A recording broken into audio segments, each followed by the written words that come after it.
Good morning everyone, welcome back to GK today. और ये है हमारी 35,000 प्लस जीएस एमसीक्यूज़ की सीरीज़, जिसमें हम फिलहाल पढ़ रहे हैं एंशिएंट हिस्ट्री। आज का चैप्टर होने वाला है राइज ऑफ बुद्धिज़्म के बारे में। अब तक हमने बहुत सारी चीज़ें कवर कर ली हैं। कल हमने देखा था कि किस तरह से जैनिज्म रिलीजन उभर के आया था, और आज हम पढ़ेंगे कि बुद्धिज़्म रिलीजन भी किस तरह से सामने आया था। ठीक है, तो ये डिफरेंट सब्जेक्ट हैं जिसमें हमने टोटल सिलेबस को डिवाइड किया हुआ है। अच्छा, यहाँ पे एक बात और कर लेते हैं। मुझे ऐसा लग रहा है कि शायद एंशिएंट हिस्ट्री आपको थोड़ा सा बोरिंग फील हो रहा है, क्योंकि इसके चैप्टर्स कहीं ना कहीं थोड़ा सा अनइंटरेस्टेड रहते हैं, लेकिन क्योंकि एग्जाम में आता है तो हमें इसे कवर करना ही होगा नो मैटर व्हाट। तो मुझे ऐसा लगता है कि शायद ये पूरा करते करते 40 लेक्चर कंप्लीट करते करते आप इसको बहुत जल्दी गिव अप कर देंगे, या हो सकता है कि बीच में बहुत सारे लोगों का मन ऊबने लगे, इसको पढ़ने का मन ना करे आगे। तो मेरा ख्याल ये है कि हर दिन, जैसे Monday, Tuesday, Wednesday, Thursday, Friday, Saturday, हर दिन अगर हम डिफरेंट सब्जेक्ट को प्रैक्टिस करें तो आपको कैसा लगेगा। सपोज मंडे को हमने हिस्ट्री रखी, ट्यूसडे को हम ज्योग्राफी का लेक्चर कर लें, फिर वेंसडे को हम साइंस का लेक्चर कर लें, फिर इसी तरह से सो ऑन। तो अगर आपको ये आइडिया सही लगता हो तो आप ये बताइए। इससे क्या होगा, रोज़ आपको एक दूसरा सब्जेक्ट पढ़ना रहेगा, और वो शायद मेरे ख्याल से ज़्यादा इंटरेस्टिंग रहेगा रादर दैन कि आप एक ही सब्जेक्ट पूरे हफ्ते पढ़ते रहें, तो ये थोड़ा सा बोरिंग हो जाता है। I can understand. तो आप मुझे ये बता सकते हैं कि ये आइडिया आपको कैसा लगा। अगर आपको ठीक लगता है तो हम लोग मंडे से ये वाला फॉलो कर लेंगे। ठीक है, मेरा बस मेन टारगेट ये है कि कोई भी इसको छोड़ के ना जाए इस सीरीज़ को, सब लोग इसको प्रॉपरली कवर करें, क्योंकि जीएस और जीए के लिए आपको इससे बेटर कंटेंट कहीं नहीं मिलेगा।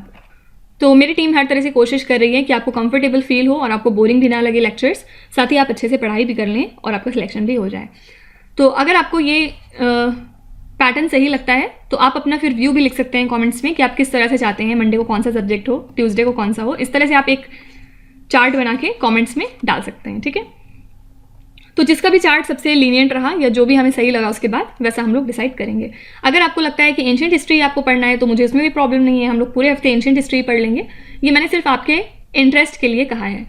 तो सब लोग अपने जवाब कॉमेंट्स में मैंशन करिएगा, उसके बाद ही हमारी टीम कुछ डिसाइड करेगी। फाइन, तो चलिए पहले हम आज का लेक्चर कर लेते हैं एंशिएंट हिस्ट्री का। अगर ये चेंज हम करेंगे तो मंडे से करेंगे, अभी सैटरडे तक तो हमें एंशिएंट हिस्ट्री पढ़नी है। देखते हैं इसमें आज कौन सा चैप्टर है राइज ऑफ बुद्धिज्म का। सबसे पहले कुछ बेसिक बातें एज यूजुअल जो हम कर लेते हैं, ताकि हमारे एमसीक्यूज ईजी हो सकें बाद में। तो आज का चैप्टर है हमारा राइज ऑफ बुद्धिज्म, किस तरह से बुद्धिज्म रिलीजन जो है ये जनरेट होता है। सबसे पहले फाउंडर ऑफ बुद्धिज्म कौन है, सबको पता है, ये हैं गौतम बुद्धा। ठीक है, इनका जन्म कहाँ पे हुआ था, तो 563 बीसी में इनका जन्म हुआ था, लुम्बिनी गार्डन में, जो कि है नेपाल में। और ये किस क्लैन को बिलोंग करते थे, तो ये थे शाक्य क्षत्रिय क्लैन के। इनका क्लैन कई बार एग्जाम में पूछा गया है। ठीक है, अब इनकी फैमिली के बारे में बात करते हैं। इनके फादर का नाम था शुद्धोधना। ठीक है, इसके बाद इनकी मदर की अर्ली डेथ हो जाती है, बहुत जल्दी इनकी मदर पास अवे हो जाती हैं। और फिर इनकी स्टेप मदर आती हैं, जिनका नाम होता है महा प्रजापति गौतमी। ठीक है, फिर इनकी शादी होती है बहुत ही कम उम्र में, और इनकी वाइफ का नाम रहता है यशोधरा। ओके, यशोधरा से इनको एक सन होता है जिसका नाम होता है राहुल। ठीक है, तो 4 चीज़ें ऐसी क्या थीं जिसकी वजह से जो गौतम बुद्धा इनका जीवन बदल जाता है। इनको ये बात समझ में आ जाती है कि ये दुनिया सच नहीं है और इसके बाद भी कुछ है। तो ये 4 चीज़ें रहती हैं। ओल्ड मैन, सबसे पहले एक बूढ़े इंसान को देखते हैं, डिजीज्ड पर्सन, एक बीमार इंसान को देखते हैं, एक डेड बॉडी देखते हैं, और एस्केटिक। तो इतने लोगों को देखने के बाद इनको ये रियलाइज़ हो जाता है कि ये जो प्रेजेंट में मेरी लाइफ में चल रहा है ये सच नहीं है, इसके अलावा भी कुछ है जिसको हम निर्वाण कहते हैं। ठीक है, इनके पहले टीचर जो थे उनका नाम क्या था, आलरा कलमा। ठीक है, और इनके नेक्स्ट टीचर थे उद्रक रामपुत्रा, ये ज़्यादा फेमस हैं, उद्रक रामपुत्रा। और 35 ईयर्स पे पहुंचने के बाद ही एक पीपल ट्री के नीचे बोध गया में इनको निर्वाण अटेन हो जाता है। और किस रिवर के किनारे, रिवर निरंजना के। फाइन, फुली एनलाइटनमेंट हासिल हो जाता है। और बुद्धा ने डिलीवर किया था अपना पहला सरमन कहाँ पे, सारनाथ में। ये सारे पॉइंट एग्जाम में पूछे गए हैं, इसलिए यहाँ पे लिख रही हूँ। ठीक है, और इसी को हम धर्मचक्र परिवर्तन के नाम से जानते हैं। फाइन, इनकी डेथ कब हुई थी, 80 साल पे हुई थी, 483 बीसी में। कहाँ पे हुई थी, तो इनकी डेथ हुई थी कुशीनगर में। ठीक है, कुशीनगर भी एक डिस्ट्रिक्ट है उत्तर प्रदेश में। इसके अलावा इनसे रिलेटेड कुछ और नाम भी पूछे जाते हैं, लाइक जो लॉर्ड बुद्धा हैं, इनके हॉर्स का नाम क्या था, इनके हॉर्स का नाम था कंठक, ये भी एग्जाम में पूछा गया है, ठीक है। फिर इसके बाद इनके जो चैरियटर थे उनका नाम क्या था, उनका नाम था चन्ना, ओके। फिर लॉर्ड बुद्धा के एक कजिन है जो काफ़ी फेमस है, इनका नाम है देवदत्त। ये वाला तो आप इग्नोर भी कर सकते हैं, लेकिन ये दोनों जरूर याद रखिएगा, हॉर्स और चैरियटर का नाम। फिर डॉक्ट्राइन ऑफ बुद्धा के बारे में बात करें अगर, तो इनके हिसाब से 4 नोबल ट्रुथ से फर्स्ट है life is full of sorrow, दुनिया सॉरो से भरी हुई है, कहीं पे भी सुकून नहीं है, ठीक है। सेकेंड था, इन्होंने बताया कि there are causes of sorrow, sorrow ऐसे ही नहीं है, उसके पीछे कुछ रीज़न है। थर्ड, इन्होंने बताया कि ये जो सॉरो है ये स्टॉप किया जा सकता है, this sorrow can be stopped, okay. और फोर्थ, इन्होंने बताया कि there is a path leading to the cessation of sorrow. तो ये इनके 4 डॉक्ट्राइन्स थे बुद्धिज्म के, फाइन। कुछ अगर टेक्स्ट की बात करें बुद्धिस्ट लिटरेचर्स की, तो इसमें कुछ बुक्स बहुत इंपॉर्टेंट हैं, लाइक इसमें सबसे पहले 4 बुक बहुत इंपॉर्टेंट है। फर्स्ट है त्रिपिटक, सेकेंड है सुत्त पिटक, फिर थर्ड है विनय पिटक, और फोर्थ है अभिधम पिटक, ठीक है। तो इसमें जो फर्स्ट वाली है त्रिपिटक, सबसे पहले पिटक का मतलब क्या होता है, बास्केट, और त्रिपिटक का मतलब हो गया 3 बास्केट, ठीक है। तो इसको हम पिटक क्यों बोलते थे, क्योंकि जो ओरिजिनल टेक्स्ट था वो पाम लीव्स पे लिखा जाता था, उसको बास्केट में रखा जाता था, इसीलिए हम इसको त्रिपिटक बोलते हैं, मतलब पिटक क्यों बोलते हैं, ठीक है। सुत्त पिटक में क्या है, इसमें बुद्धास की सेइंग्स के बारे में है कि बुद्धा ने क्या क्या बोला है। फिर विनय पिटक में आप देखेंगे मोनेस्टिक कोर्ट के बारे में है, ओके। और फिर लास्ट अभिधम पिटक, इसमें रिलीजियस डिस्कोर्सेज दिए गए हैं बुद्धा के बेसिकली, फाइन। इसके अलावा एक और बुक है जो बहुत ज़्यादा एग्जाम में पूछी जाती है, इसका नाम है Milind पन्हो।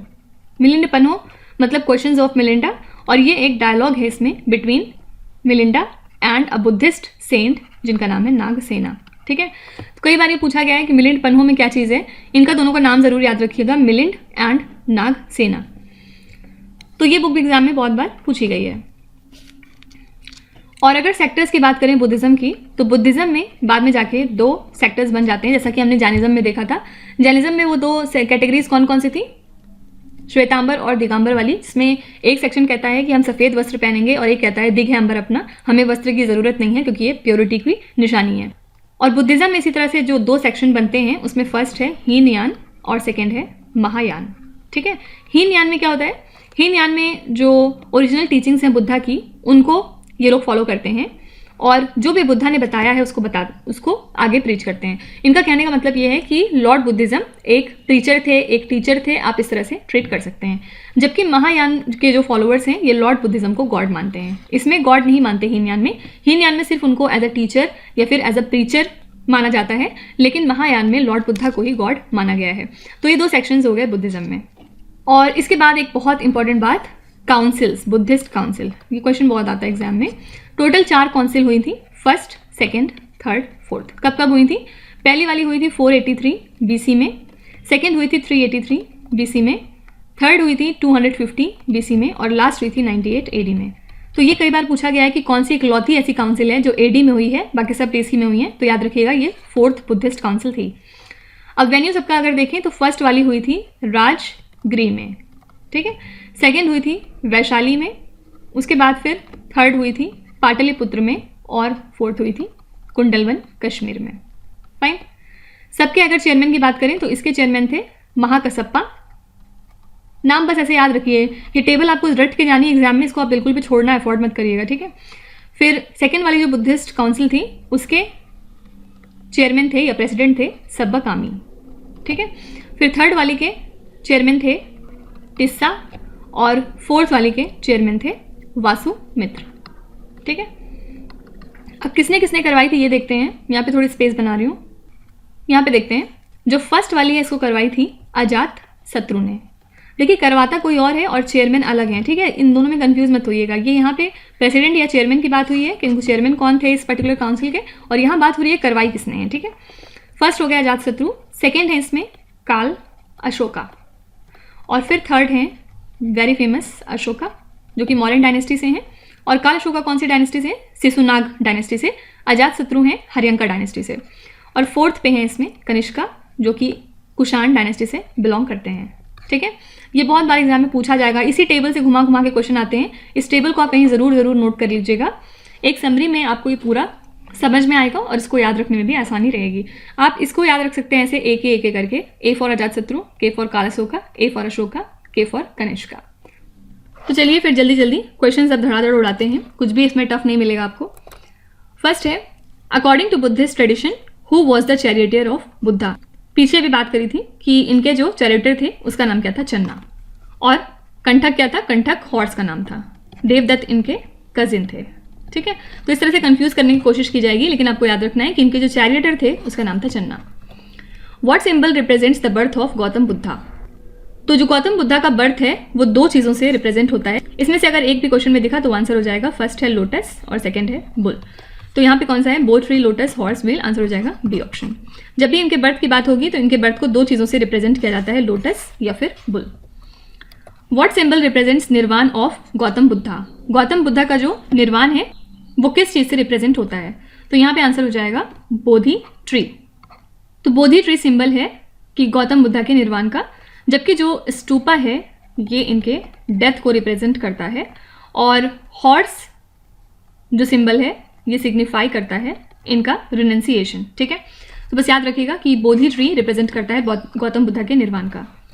During whose reign was the fourth Buddhist council held. किसके रेन में चौथी बुद्धिस्ट काउंसिल हुई थी, तो मैंने आपको बताया था ए is for Ajatashatru, K is for Kalashoka, A is for Ashoka and K is for Kanishka. Answer हो जाएगा कनिष्का। तो जो चौथी बुद्धिस्ट काउंसिल थी ये हुई थी कुंडलवन कश्मीर में। कब हुई थी, 72 AD में, और किसके रेन में, तो during the rain of Kushan king Kanishka. इसके चेयरमैन कौन थे, चेयरमैन थे इसके वासुमित्र। फाइन, और इस दौरान ही जो त्रिपिटक है उसकी कमेंट्रीज को कंपोज किया गया था। फाइन, तो याद रखिएगा चौथी बुद्धिस्ट काउंसिल कहाँ हुई थी, तो कश्मीर में, और किसने करवाई, कनिष्का ने। First Buddhist council was held during the rain of which of the following Kings. First Buddhist council हुई थी अजातशत्रु के रेन में, पीछे बात हुई अभी, और इसके प्रेसिडेंट कौन थे, महाकसप्पा, और इनके टाइम पे धम्मपितक और विनय पितक को कंपाइल किया गया था। तो बुद्धिस्ट काउंसिल आप जरूर अच्छे से याद कर लीजिएगा। Who president the fourth Buddhist council. देखिए घुमा फिरा के बस वही क्वेश्चन है, और ये सारे प्रीवियस ईयर के क्वेश्चन हैं, तो आप देख सकते हैं किस तरह के क्वेश्चन बुद्धिज्म चैप्टर से आते हैं। तो जो चौथी बुद्धिस्ट काउंसिल थी इसको कनिष्का ने करवाई थी 72 AD में कुंडलवन कश्मीर में, और इसके प्रेसिडेंट थे उस टाइम पे Vasumitra. Fine, in which Buddhist council Buddhism was divided into Mahayana and Hinayana sectors. तो कौन सी बुद्धिस्ट काउंसिल थी जब बुद्धिज्म दो अलग अलग सेक्शंस में डिवाइड हो गया था। तो महायान में क्या था, इसमें लॉर्ड बुद्धा को गॉड मान लेते हैं, और हीनयान में इनको एज अ टीचर या फिर प्रीचर ऑब्जर्व किया जाता है। तो ये जो सेक्शंस हैं ये बने थे लास्ट काउंसिल में, मतलब चौथी बुद्धिस्ट काउंसिल में, क्योंकि यूजुअली जब भी कोई रिलीजन आता है शुरू में वो यूनाइट रहता है, लेकिन धीरे धीरे जाके नीचे वो डिवाइड होने लगता है। ठीक है, तो जो चौथी वाली लास्ट काउंसिल थी उसमें दो सेक्टर्स बन गए थे, महायाना और हीनयाना के। During whose reign Mahayana sect of Buddhism came into existence. तो चौथी बुद्धिस्ट काउंसिल है जिसको करवाई किसने थी, कनिष्का ने इसमें से, तो आंसर बहुत ऑब्वियस हो जाएगा कनिष्का। थोड़ा घुमा फिरा के पूछा गया, लेकिन अगर आपको काउंसिल अच्छे से याद थी तो आप बहुत इजीली बता सकते थे कि अगर चौथी बुद्धिस्ट काउंसिल में ये सेक्शंस बने हैं तो चौथी बुद्धिस्ट काउंसिल इसमें से किसने करवाई है, तो कनिष्का ने। इसके अलावा याद रखिएगा कि जो ये महायाना सेक्ट है इसके फाउंडर कौन है, इनके फाउंडर का नाम था असंगा। ठीक है, Abhidhamma Pitaka deals in which of the following. Abhidhamma Pitaka में क्या चीज़ें दी हुई हैं, इसमें मैटर्स दिए हुए हैं जो रिलेटेड हैं साइकोलॉजी एंड मेटाफिजिक्स से। विच among the following Buddhist scripture deals in the teachings of Buddhism. Buddhism की टीचिंग्स के बारे में किसमें से पता चलता है हमें, तो आंसर हो जाएगा यहाँ पे सुत्त पितक। सुत्त पितक में गौतम बुद्धा की टीचिंग्स के बारे में दिया गया है रिगार्डिंग द धम्मा, और इसमें मोर देन 10,000 टीचिंग्स इनकी दी हुई हैं जो कि एट्रीब्यूटेड है बुद्धा को और उनके क्लोज डिसिपल्स को। तो ये सेकेंड ऑफ द 3 सेक्शंस है त्रिपिटक का, जो कि अर्लीस्ट बुद्धिस्ट स्क्रिप्चर है। और सुत्त पितक की बात करें तो 5 निकायाज इसमें मौजूद हैं, जिनको आप कलेक्शंस भी कह सकते हैं सुत्तास के। ठीक है, कौन कौन से हैं, फर्स्ट है दिग निकाया, सेकेंड है मध्यम निकाया, थर्ड है संयुक्ता निकाया, फोर्थ है अंगुत्तारा निकाया, और फिफ्थ है खुद्दा का निकाया। ठीक है, तो हो सकता है ये आपसे पूछ लें कि सुत्त पितक में टोटल कितने निकायाज हैं सिर्फ, तो याद रखिएगा 5 हैं। Which sect of Buddhism does not believe in idol worship. इसमें से कौन सा सेक्टर है बुद्धिज्म का जो आइडल वर्शिप में बिलीव नहीं रखता था, तो ये था हीनयान। ठीक है, देखिए जो हीनयान सेक्ट के लोग थे वो जो भी बुद्धिस्ट की डॉक्ट्राइन थे, उनके प्रिंसिपल्स थे या उनके टीचिंग्स थे, उसको स्ट्रिक्टली फॉलो करते थे। और इनका मानना था कि कोई भी गॉड का एग्जिस्टेंस नहीं है। और हीनयान सेक्ट के लोग इसलिए किसी भी आइडल वर्शिप में बिलीव नहीं करते थे, ना ही इनके फॉलोअर्स ऐसा करते थे। तो जब इनका मानना था कि गॉड है ही नहीं, तो लॉर्ड बुद्धा को भी इसलिए ये गॉड नहीं मानते थे। नेक्स्ट है, who among the following was the author of Abhidhamma treatise Katha Vatthu. इसमें से कौन है जो ऑथर हैं इस अभिधम्म ट्रीटीज कथा वट्टू के? तो इसके ऑथर हैं टिस्सा, मोगालिपुत्ता टिस्सा। ये बुद्धिस्ट मॉन्क थे, साथ ही स्कॉलर थे और 3rd सेंचुरी बीसी में रहते थे। ये स्पिरिचुअल टीचर थे मॉडर्न एम्परर अशोका के, और इनके सन महिंदा जो हैं ये श्रीलंका में बुद्धिज़्म को फैलाने में इनका रोल है। इसके अलावा टिस्सा ने 3rd बुद्धिस्ट काउंसिल को भी प्रिसाइड किया था, right. Which among the following is not among अष्ट महाष्टनाज। तो जो होली प्लेसेस हैं जहाँ पे 4 प्रिंसिपल इवेंट्स हुए हैं बुद्धा की लाइफ के, कौन कौन से हैं ये? फर्स्ट है इसमें लुम्बिनी, जहाँ पे इनका बर्थ होता है। सेकेंड है इसमें से बोध गया, जहाँ पे इनका इनलाइटनमेंट होता है। 3rd है सारनाथ, जहाँ पे इन्होंने अपनी पहली टीचिंग करी थी, पहला सरमन दिया था। और 4th है इसमें कुशीनगर, जहाँ पे इनकी डेथ हुई थी, ठीक है। तो इन 4 जगहों के अलावा 4 और भी होली प्लेसेस हैं, जिसमें फर्स्ट नाम है श्रावस्ती का, सेकेंड है राजगिरी, जिसको आप राजगीर भी कहते हैं, 3rd है वैशाली और 4th है वज्रयान। तो ये जो 8 जगह हैं ये इन्हीं को हम कहते हैं अष्टमास्तनाज, ठीक है। तो इसमें से कौन सा नहीं है? लुम्बिनी है, राजगिरी है और वज्रयान है यहाँ पे, और टक्सेला नहीं है, तो आंसर हो जाएगा Taxila. In which Buddhist council Buddhism was divided into Sthaviravadins and Mahasanghikas. तो 2nd बुद्धिस्ट काउंसिल में ये डिवीजन हो जाता है। इसके बारे में आपको ज़्यादा जानने की जरूरत नहीं है, बस ये याद रखिएगा कि इसको 2nd बुद्धिस्ट काउंसिल में डिवाइड किया गया था। During whose reign the 3rd Buddhist council was organised. तो एक अजातशत्रु, कालाशोका, अशोका और कनिष्का, आंसर हो जाएगा अशोका। 3rd पूछा जा रहा है। और इसके प्रेसिडेंट कौन थे? तो Tissa. Which among the following mudra is the gesture of Buddha as depicted in his first sermon. इसमें से कौन सा मुद्रा है जो जेस्चर है लॉर्ड बुद्धा का, जो इन्होंने पहले सरमन पे डिपिक्ट किया था? तो जो सरमन दिया था बुद्धा ने वो 5 मॉन्क्स को दिया था, और इसी को हम धर्म चक्र मुद्रा भी कहते हैं। पहला सरमन इनका कहाँ पे हुआ था? सारनाथ में, जो कि एक जगह है वाराणसी, उत्तर प्रदेश में। At which among the following places the Dharma Chakra Jina Vihara was constructed by Gahadavala queen Kumar Devi. तो ये जो धर्म चक्र जीना विहारा है सारनाथ में, वाराणसी शहर के, ये लास्ट ग्रेट मॉन्यूमेंट है 12th सेंचुरी का, और ये अपने अंदर कंटेन करता है धर्म चक्र जीना विहार को, और ये गिफ्ट था कुमार देवी का, ठीक है। ये बुद्धिस्ट क्वीन थी ग्रेट गहादवाला किंग की, जो कि कन्नौज के लीडर थे। तो बस याद रखिएगा कि ये विहार कहाँ पे बना है? सारनाथ जगह पे। नेक्स्ट है revere all the Buddhas, revere the Dharma, revere the Sangha. Which among the following quote this dash. तो ये कोट कहाँ पे लिखा हुआ है? आंसर हो जाएगा Mathura, law and capital. Buddha Charita the epic biography of Gautama Buddha in Sanskrit was written by dash. ये काफ़ी इंपॉर्टेंट क्वेश्चन है। सबसे पहले आपसे पूछ सकते हैं कि ये जो बुद्ध चरिता है किस लैंग्वेज में लिखी गई है? संस्कृत में।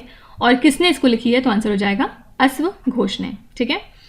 और कब लिखी गई? तो प्रोबेबली 1st सेंचुरी CE में इसको लिखा गया है, और ये संस्कृत पोएट थे, और टोटल इसमें 28 सॉन्ग्स लिखे गए हैं जिसमें बुद्धा की लाइफ को डिस्क्राइब किया गया है, ठीक है।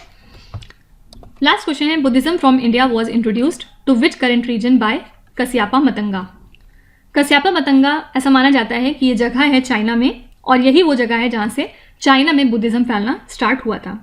तो चाइनीज ट्रेडिशन के मुताबिक वो इंडिया विजिट किए थे to the Luoyang in China with another Indian monk, और उनका नाम था चू फिलान, ठीक है। तो यही वो जगह थी चाइना में जहाँ से चाइना में बुद्धिज्म स्प्रेड होना शुरू हुआ था। तो इसी के साथ हमने आज का चैप्टर भी फिनिश कर लिया, राइज ऑफ बुद्धिज्म। तो कल और एक लेक्चर कर लेंगे हम, जिसमें हम एस्थेटिक्स के बारे में पढ़ेंगे, और उसके बाद फिर आप बताइएगा कि मंडे से आपको किस तरह का पैटर्न चाहिए, तो उसके बाद ही हम लोग फिर कुछ डिसाइड करेंगे। So that's it for today. I hope you have like the session. Thank you so much for watching, and please do not forget to subscribe to GK Today. With this, Minu Hatsana signing off.